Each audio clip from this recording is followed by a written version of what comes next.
Bonjour. Bonjour. Aujourd'hui, on va parler des pères aidants et des proches aidants. On va vous expliquer ce qu'est la différence du coup entre les pères aidants et les proches aidants. Voilà. Un père aidant, c'est une personne Alors, c'est pas un papa déjà. Parce qu'il y en a qui, non, désolé de te recouper, mais il y en a qui croient ça, donc c'est au cas où, c'est pas un père aidant, c'est un père P-A-I-R-S. Aidant S. Voilà. Tu peux continuer. Désolé. Je trouvais ça important de préciser. Donc, un père P-A-I-R-E-S aidant. Ah, il y a pas de E. Il n'y a pas de E? Non. Il n'y a pas de E. C'est pas grave. Je travaille en maternelle, c'est bon. C'est ça. Il n'y a pas d'orthographe à justifier. Ouais. Du coup, on va y arriver. Un père aidant, c'est souvent une personne qui est elle-même concernée par la maladie et elle va souvent passer par une association ou un hôpital pour pouvoir aider une autre personne concernée par une maladie aussi. Alors pour accompagner une personne de maladie, ça va être un peu fonctionner comme les alcooliques anonymes. Si vous voulez, les parrains des alcooliques anonymes, c'est un peu le même rôle. C'est-à-dire que si vous avez besoin, vous les appelez. Enfin, toi, tu en as, non? Tu peux peut-être en parler. Oui, ouais, j'allais en parler. Oui, les pères aidants, c'est des personnes qui sont concernées par la maladie, comme tu disais, et moi, j'ai déjà fait appel à des pères aidants dans l'association où je suis. À des moments où j'allais moins bien, pour pouvoir parler avec eux. Et l'avantage qu'il y a, c'est que comme ils sont atteints d'une maladie psychique, il y a plus de compréhension, on va dire, plus facilement que quand c'est un professionnel de santé qui n'y connaît, qui connaît des choses, mais qui n'a pas vécu les choses. En fait, l'avantage d'un père aidant, c'est qu'il y a un vécu derrière et qu'ils essayent de raconter ça comme un récit, un témoignage, sans vouloir être trop affecté par ce qu'ils racontent, parce que sinon ça peut être très vite émotionnel. Et donc, pour donner un peu comme un apprentissage ou une explication à la personne qui fait appel à un père aidant. Donc voilà, ouais, c'est pas mal. En vrai, en fait, n'importe qui est père aidant, techniquement, à partir du moment où on est concerné par la maladie, qu'on aide quelqu'un, mais il y a des manières plus officielles d'être un père aidant, comme tu as cité, en étant dans une association ou en travaillant dans un hôpital en tant que père aidant. Sachant qu'en général, il faut faire des formations, il me semble, pour être père aidant. Oui, il y a des formations possibles en université. Donc, et malheureusement, c'est pas hyper reconnu par la médecine, alors que c'est ultra important, en fait. Mais oui, ils sont payés.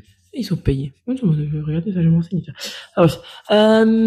Ensuite, il y a ce qu'on appelle les proches aidants.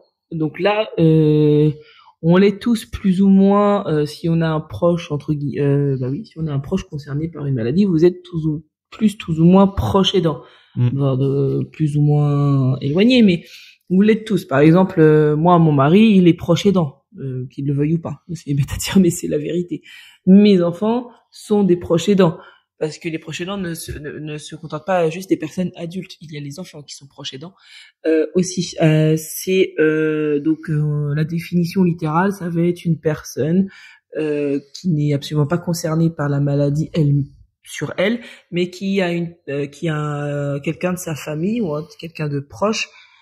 Pour ça que la notion de proche est importante. Par une maladie. Et on va dire que la plupart du temps, c'est pas de manière volontaire, dans le sens où c'est comme ça. Ils font avec. Et malheureusement, à l'inverse du coup des pères aidants, il n'y a pas de formation pour les. Enfin, il existe des formations pour les proches aidants, mais il faut se rapprocher d'associations. Ça prend souvent du temps. Moi, je sais que mon mari s'était renseigné pour des formations. Ça prend 2 ans pour faire la formation, et avec le travail, c'est très compliqué. C'est souvent, que ce soit les pères aidants ou les proches aidants, et peut-être plus pour les proches aidants, c'est souvent des personnes qui sont très oubliées, qui sont pas assez mis en valeur. C'est vrai. Moi, mon mari, il s'est retrouvé dans un bain psychiatrique qu'il ne connaissait absolument pas du tout. Il était complètement perdu. Il savait pas comment faire. Encore aujourd'hui, des fois, il est perdu. Malheureusement, les formations qui peuvent lui être proposées par association, il a pas vraiment le temps de les faire. Et donc, souvent, il se retrouve démuni. Mes enfants, c'est pareil. Et des fois, tes parents, je pense que ça a été dans le même cas. Oui, ça a été compliqué à une époque. Et donc, puis c'est dans le même cas aussi. Hein. Donc c'est ça. Donc en fait, déjà pour nous personnes concernées, il y a cette culpabilité qui rentre en compte, tout simplement, parce que on fait subir ça à notre famille. Mince, qu'est-ce que je veux dire? Oui, et du coup, de savoir en plus les voir souffrir aussi de cette situation, c'est encore plus difficile. Ouais, ça fait un cercle vicieux, parce que quand tu les vois souffrir de cette situation, on te culpabilise, donc ça fait aggraver des fois les symptômes de la maladie. Tu peux tomber en dépression, donc après, ils souffrent encore plus, tu culpabilises, donc après, un cercle vicieux. Et ça peut être vraiment embêtant, ouais. C'est ça. Et puis du coup, le mieux à faire, c'est si vous pouvez quand même pour les proches aidants, c'est aller se renseigner. Il y a toujours des associations pour ça quand même. Faut pas hésiter. L'UNAFAM par exemple, non? Oui, il y a l'UNAFAM comme mon mari a été, mais c'est pas facile quand on a un travail qui est très prenant. Voilà.